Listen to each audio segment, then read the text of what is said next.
So let's start our flexibility workout.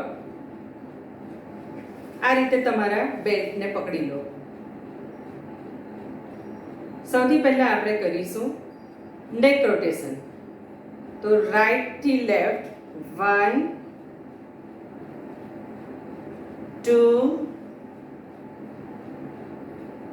3 4 5. હવે side change કરીએ. Left થી રાઈટ 1 2 3 4 5.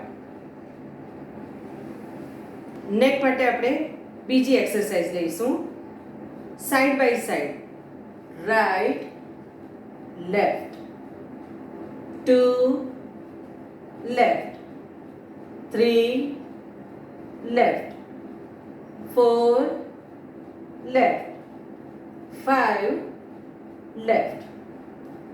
હવે અપ ડાઉન લઈશું. Up down 2 down 3 down 4 down 5 down.